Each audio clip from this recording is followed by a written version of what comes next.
Hello everyone, this is a podcast of one's own. We're back and today I'm here with our president Esther. Hello. And most importantly, one of our fantastic members, Kayleigh. And today we're going to be talking about disability and feminism. And Kayleigh was the one who actually hosted the session. So, and I think it was Amazing. a fantastic, It was so good. It was a fantastic session. So we met up with her today in case you missed it, or for those of you who aren't regular members, so you can get some input on her thoughts on disability and feminism and all the issues the movement still has with it, because it's still exclusive in a way. Mm-hmm. Like it's not inclusive of disabled people and disabled women. So, but first, I think we have to talk about language, because I remember that was the first point you brought up. And you were saying how it's appropriate to use the terms disabled person and non-disabled person rather than able-bodied or not able-bodied. And I was a bit not surprised, but I remember referring to myself or other people as able-bodied.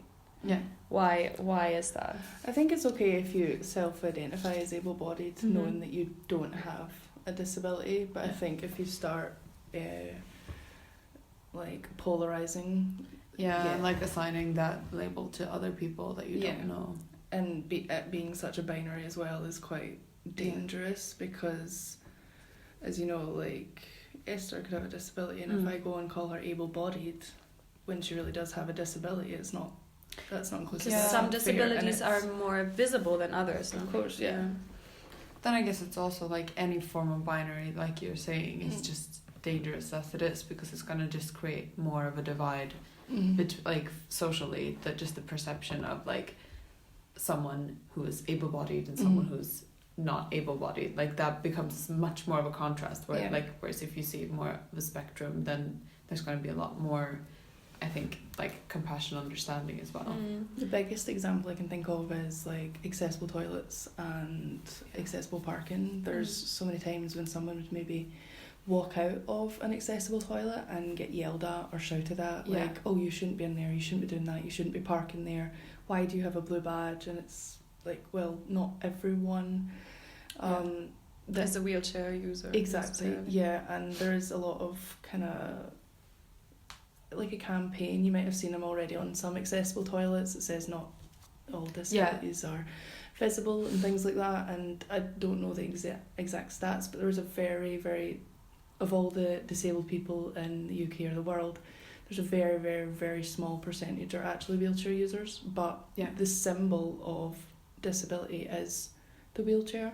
So it's quite interesting that some people feel like, well, if you're not in a wheelchair, or if you're not on sticks or have, like an amputation, then don't call yourself that. I think as well, because I can remember at my work we have like one disabled toilet on the ground floor, and then you have to go downstairs for the other toilets, and a lot of people don't know that the other toilets exist. They won't notice because they'll only see the disabled one. And I remember this one time there was someone looked around for a toilet, and then she saw it and then she started walking, and I was like, oh, we have more toilets downstairs, and she was like, I'm disabled, and I was like, oh my god, I'm so sorry, because obviously then she noticed that there were toilets downstairs, but she was looking for the disabled toilet, and I didn't.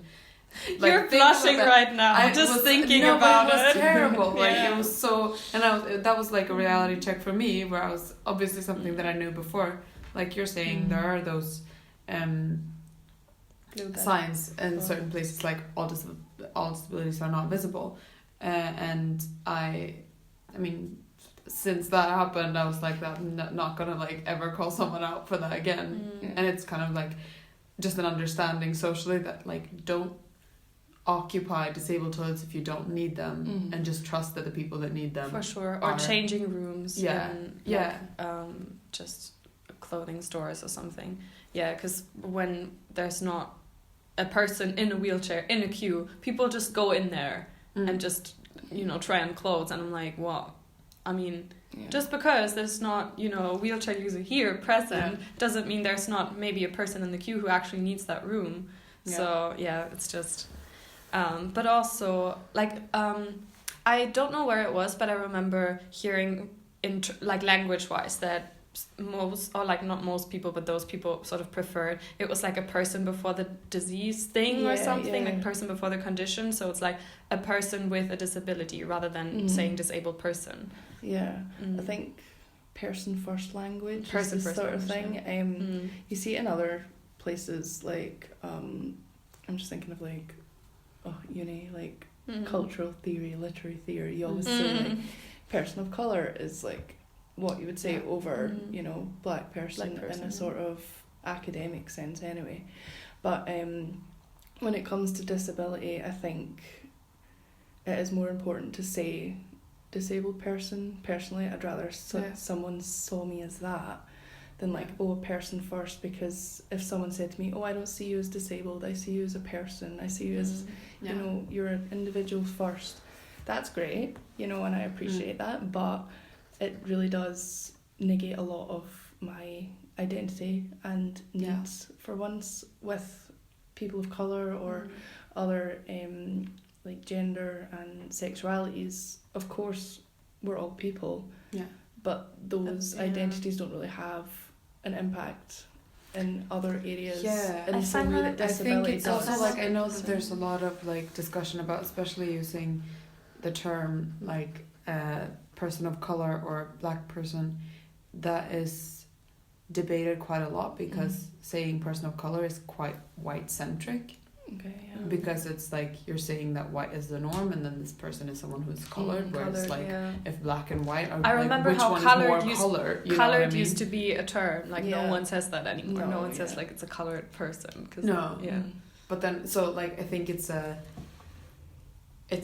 difficult one, because obviously for each case you would have to listen to that minority group and say like what do they actually want you to talk like use when you talk about I think that's the most important thing. But I feel like I remember a girl on my course saying she doesn't believe in the concept of race or something. She's like, there's no race, like people are people, and and I didn't want to get into a fight with her because she's quite like full on, but in my head I was just like, but that's bullshit. I mean that's, I'm sorry, but you don't have like, you're obviously she was white, so and then I don't want to like make fun of her, because I'm sure she comes, because she was like, she's from Sweden, and she was like, back home it's not a thing because we're more progressive and we've moved past that, and I was like, really? I mean, the thing is, someone saying that, I know that someone saying like, I don't see colour, that it's meant in the nicest way all the time, every time people are saying that, like, but I don't put value based on I don't see difference. No, exactly. But there's like, that's where it's like becomes dangerous, obviously, when you don't acknowledge there's a difference. You can't see to the different needs of different people and experiences. I think that's really important. And also when it comes to sort of mental health conditions, I try, like at the moment I'm trying to get better at just sort of not like getting rid of the vocabulary that we all use like every day, like, oh my god, this is so crazy, like that person's so crazy, and we just throw around these terms, which is kind of, it is a bit disrespectful in a way for a person with a mental health condition. But it is really hard, and baby steps here. So and also we don't always have to beat ourselves up about for example, when you use the wrong pronouns because you just don't know any better. I think when a person then says, I want to be referred to as they them or she her or whatever, then you know it, and then it won't happen again. But don't beat yourself up if you make a mistake and if you don't use the correct term in the first place, as long as you're trying and as long as you're listening. We spoke a bit about the social model of disability. What's the difference to like the medical model? So the medical model of disability is sort of came from like eugenics and very, very old outdated psychology and medicine, and it basically says a person is disabled due to the condition that they have, whether that's like chronic, acquired, or like physiological, or absolutely biological, anything that is quote unquote wrong with them, that is the reason that they are the way they are. And in the 18th, even up to the 19th century, disabled people would be classed next to like criminals, the insane, and just like the undesirables, which is yikesy. And it was all just, they didn't understand like the underlining of it all. It was really, really weird. So the social model came about sort of kind of inspired by like other progressive groups, like the civil rights movement and things like that, to say, you know, the things that are quote unquote wrong with us aren't wrong with us because of the colour of our skin, who we love, you know, if they were like they're not inherently wrong. Yeah. It's the barriers that we face are because of society. It's society's fault that I can't access education, healthcare, or even a building. A physical building, a bus, absolutely anything, which then moves the blame from the actual individual to the society, which is where it belongs. There is some instances where it doesn't go like 100%. For instance, if I had a condition that meant that so like epilepsy, and if I had seizures every day and it meant that I couldn't work, that isn't technically society's fault. That is my own condition stopping me from working. But it would be society's fault if then the work fired me because of it, or didn't give me reasonable adjustments to, you know, work around it. So it's not perfect, but it is heaps and bounds better than the medical model, definitely. Yeah, for sure. I think it's really important as well for people that to understand, like, cause I'd not heard of it named like that, but I've heard about like the sort of that thinking, perspective and like that thinking, and I think it's super, super important for both for disabled people and for people that don't have the experience to get used to this frame of mind, because when you start thinking about it, there's so much in society right now, just like physical, like infrastructure and safety sort of systems and networks like that just don't kind of accommodate for anything other than the norm, which is and even just saying that it's like normative to not have a disability is also quite detrimental, I think. Yeah, the social model definitely sort of challenges the norm and the statistical view of even the body.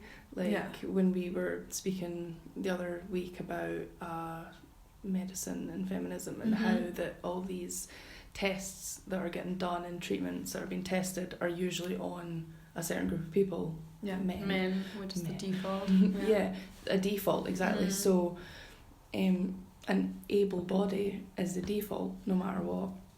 And I remember I didn't look specifically into it when we did the gender and medicine, because the focus was between men and women.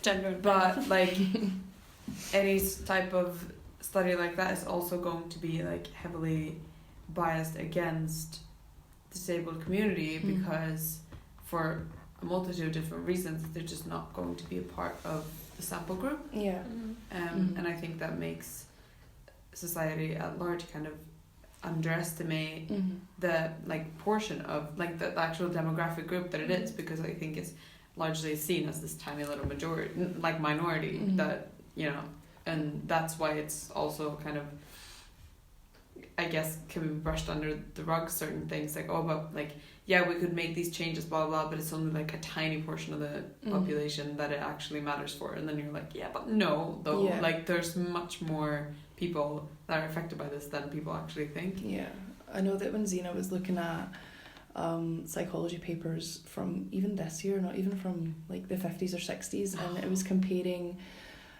some study to do with people with bipolar disorder, and they do the test groups, and even the way that you label them, it would be the unhealthy and healthy group. So immediately it's like, oh, so if you don't have BPD, you know, you're healthy, you're fine, you're able. But if you do, then you're unhealthy, which language, Yikes. Yeah, that is. I mean, surely health has to be, like an sort of an attribute that's that you're able to recover from. Like if you're unhealthy, Yes. so you can't say that someone is unhealthy if they have like a chronic issue that or like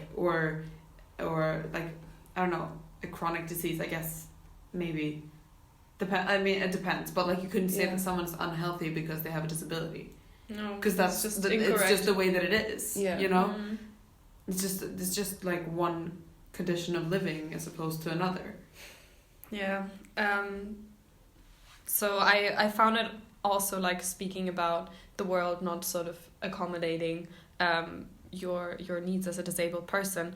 You brought up some numbers that were actually quite shocking. So 86% of disabled people found the access information to buildings misleading or incorrect. Yeah. And less than 8% of disabled people feel confident when leaving the house. Which is a whole issue in itself. Because if you're not even confident enough to leave the house, obviously like everything else is going to be so much harder, like applying for jobs, for universities, even like going out socializing, and you're just marginalizing an entire group of people, which certainly isn't their fault.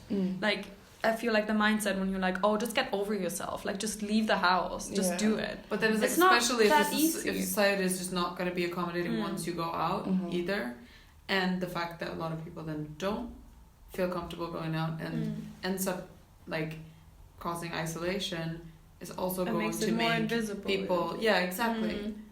It really feels the really stupid argument that some institutions or even venues have that's like, oh well, we don't have any disabled access because disabled people don't come, or so they wouldn't want to. They don't come? And I'm like, boy, why? Yeah. Weren't you talking about in the session how like a lecture that you once attended where there was literally no space in the auditorium and you had to sort of be in the like almost like in the doorway. Yeah, that happens in quite a lot of unis, which is strange. And then they might turn around and say like, oh well, we've never had a wheelchair using student before, so and like, so why did you not think about the possibility that you could have one?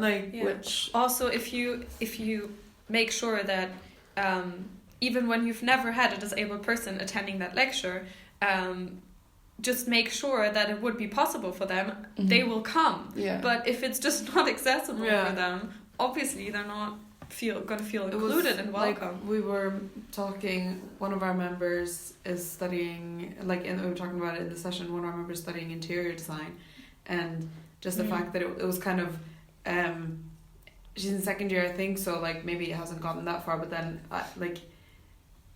we were talking about how shocking it was that it was not more of a discussion, like it was not more prevalent in every single project that they do, that literally everything needs to be accessible. Like that should be the baseline. It should not be like, oh, and remember to consider this, or like for this to put project, it in a footnote, or like have like a specific project, like now you're going to make something that is accessible. Like no, like that should be one criteria for every single project, because every single thing that is built and designed, like say, no matter if it's interior design or like architecture, everything should be should like access, that should be like.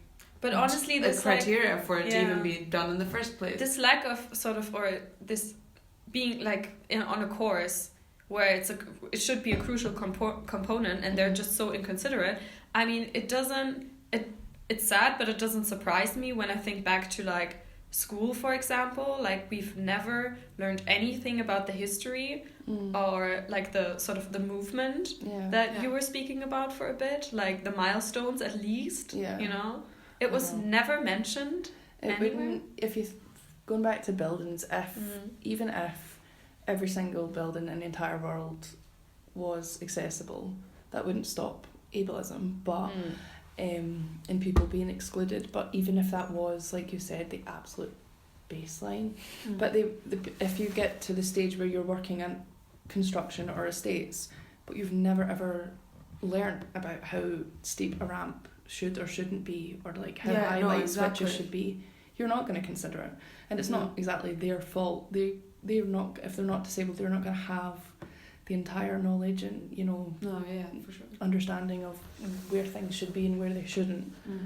So yeah, education, if it started from like high school at least, in like art projects, reading about it in English, or you know, considering the statistics, then it might be a little bit more at least like the independent living movement to some extent should, in my point of view, be covered. But I feel like you could introduce it also like super early. Like if you have kids and they're like, oh, can we not take the lift? And then you could be like, oh, but how about we take the stairs and leave the lift for someone who needs it?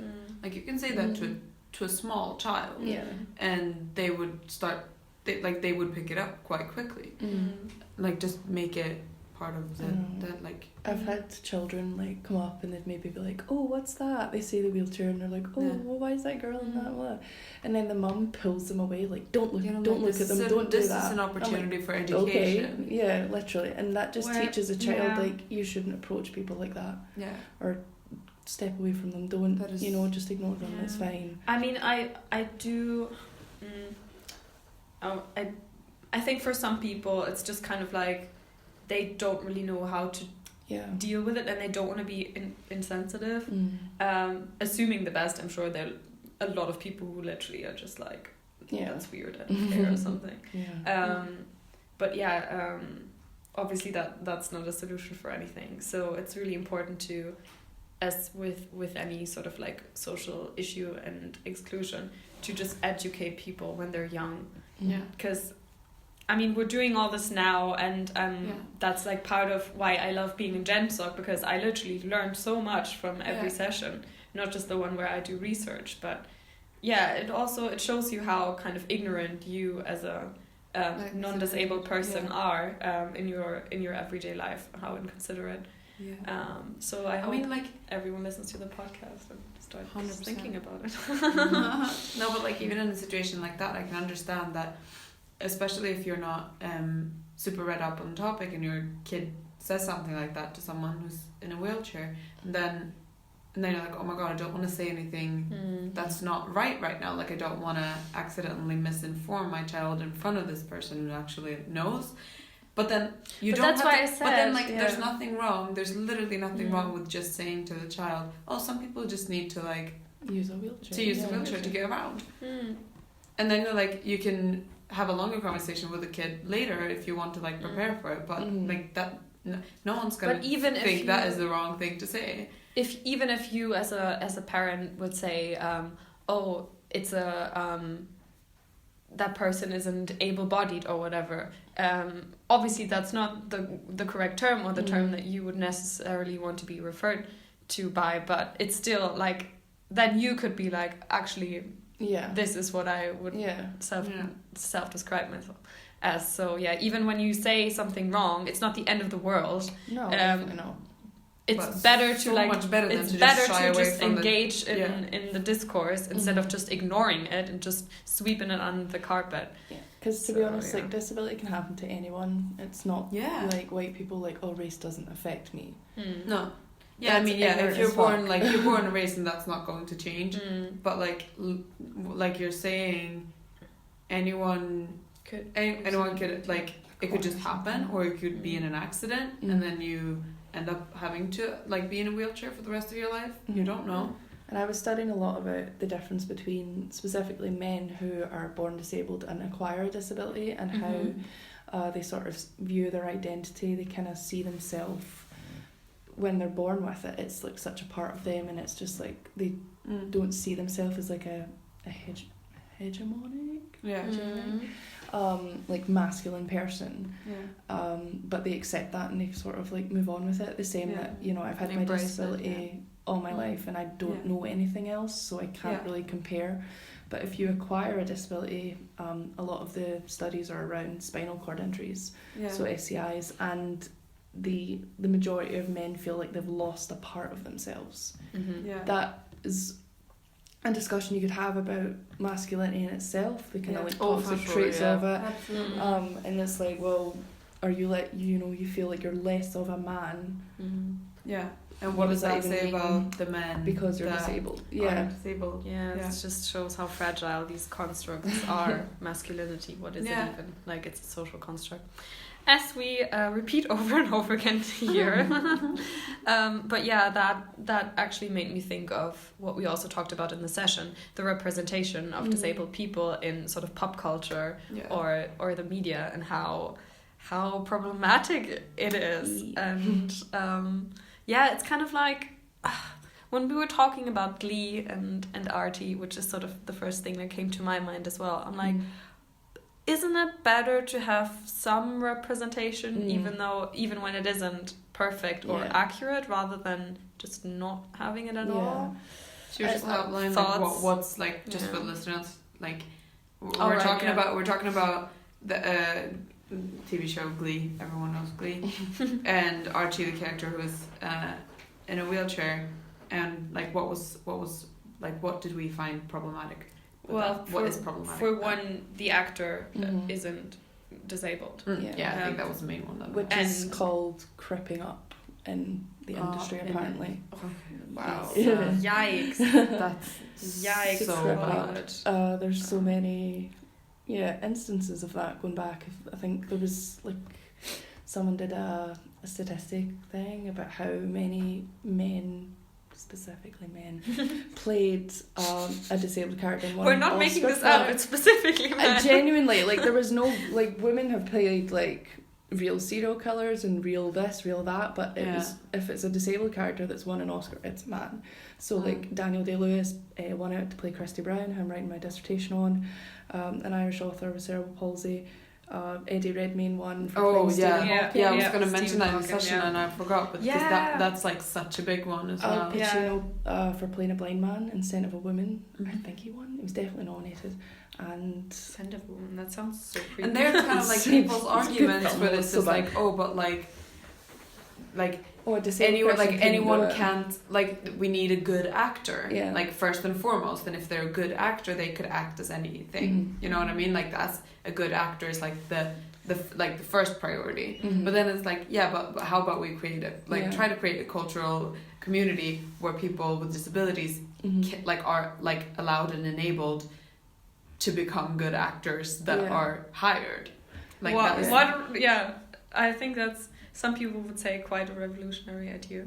But also the issue in some of these series, or I brought up Wicked, where I had like a really cringy moment with Elphaba's sister.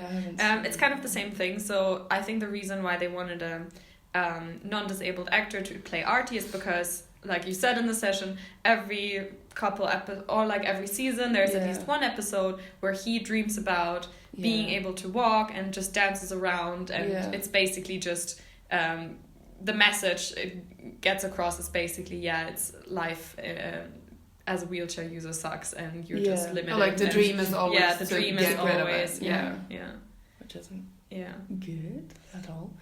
I know there was a lot around when Eddie Redmayne was playing Stephen Hawking, and it's like a person with motor neuron disease wouldn't be able to play if it was like quite late on. No. They wouldn't be able to play, like scenes for when he just finds out that he has it. No. But there's then it's like, well, why are we telling these stories?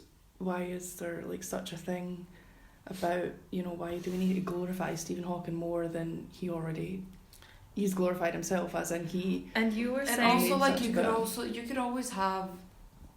I mean, I guess that one is like a difficult one. I think it's like it is an important story to tell, but it's very. I mean, it's such a like. It's like a feel-good movie, like you know what I mean. Like, that's what Kayleigh was saying. They don't really use it for showing any like structural obstacles that he had to overcome. That's what Kayleigh was saying about the two narratives that there are for disabled people. Like, you're either a monster or an inspiration. And for the Stephen Hawking one, it's clearly like an inspiration, because wow, despite your disability, you're such a brain, like you're so smart. Incredible. And it's like you have to like compensate with something incredible in order to get that respect. So like if you have this condition, you need this incredible brain that people can envy. Otherwise, it's not really worth telling your story. Exactly, you're which just is so damaging. Someone on benefits that's like doing nothing. Yeah, that's. Can we think of a couple of good examples where I think we were talking about Breaking Bad, for example, where the son of Walter, I think so. What's his name?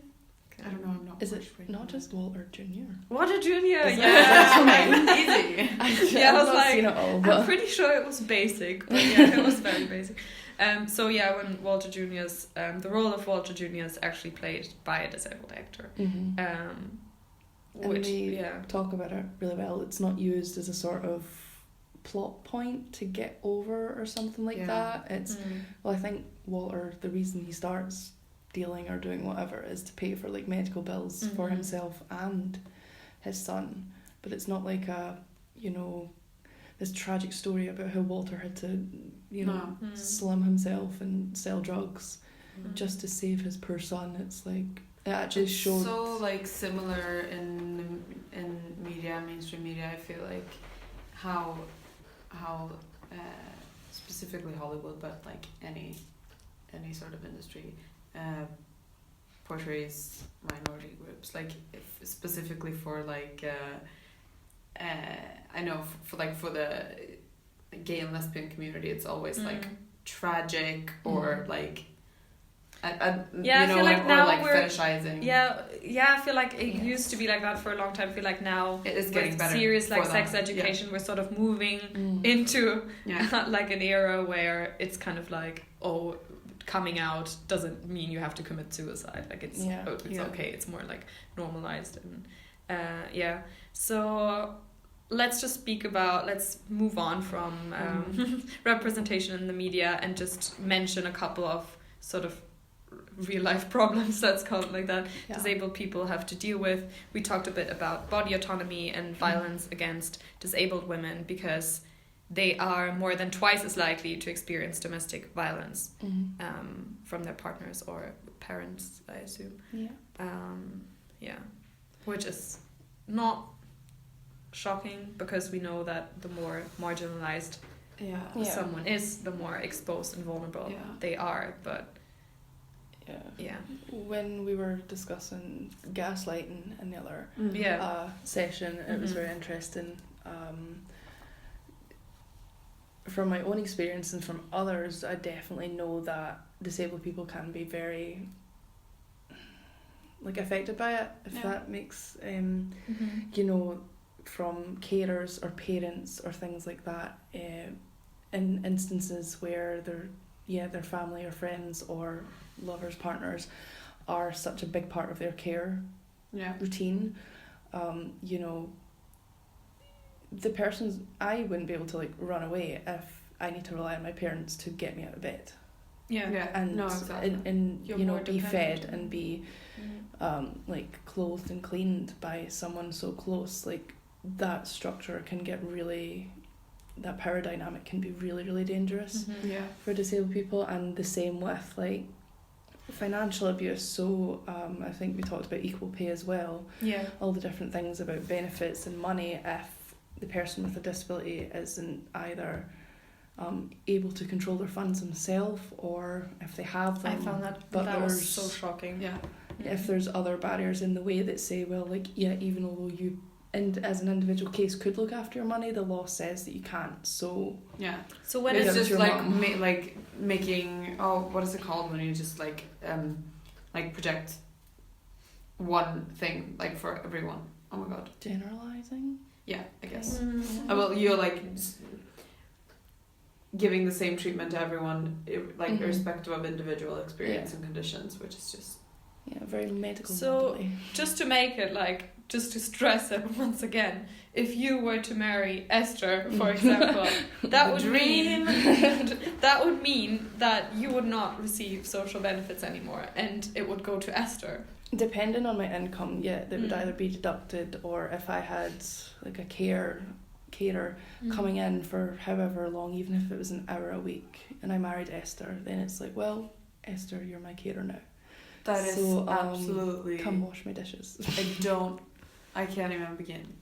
If I And I still mean, had- then when we're talking about domestic abuse and violence, I mean, how are you, like you said, you're dependent on that person, literally, like they have your money, like how are you supposed? it's I mean, very it's hard enough anyway to sort of free yourself from an Those abusive situations, relationship. But I think it's also like that's a system-based removal of like relationship autonomy. Yes, like for your sure. own Yeah. relationship, you're not in charge of it anymore because you can't set the Mhm. conditions and parameters for what you want your relationship to be like. The government's like, no, like this is what you have to do because we care about each other. There's loads of disabled people that are like, I would never get into an interabled relationship because of the risk of actually getting married. It's not even like, and the person who is non-disabled might find it like, oh, you don't want to marry me, that's not, because I guess if you really, really love the person and you both wanted to get married but then you couldn't, you would feel a bit, upset, and that itself causes problems in the relationship. So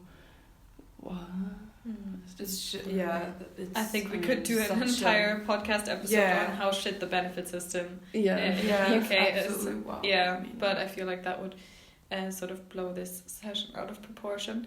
But just sort of as a last point, to just talk about how can feminism become more inclusive of disabled women and what we can do.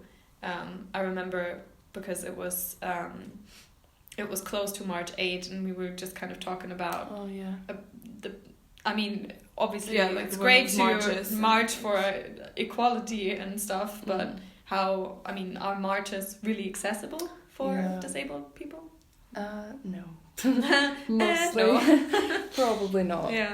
Obviously everyone's different and they have different abilities, so maybe some can, maybe some can't, but at the end of the day nothing's going to be fully accessible. But if you don't even try, then you're sending a message that you don't belong in this environment. Because before I came to GenSoc I thought, that's feminism isn't for me, they don't talk about me, they don't care about me. It's like that sort of mainstream feminism for like cis white women, where it's about we need more women on boards of big corporations. Like, it's not about that. Yes. At least for us. But you were mentioning, for example, like the Pride marches in Edinburgh?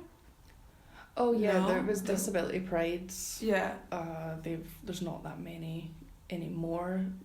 There was like individual marches for individual groups. You've got like LGBT pride marches, women's marches, all this different type of thing. But when you put them all together, there is a risk of people obviously getting kind of like trampled and not maybe ignored.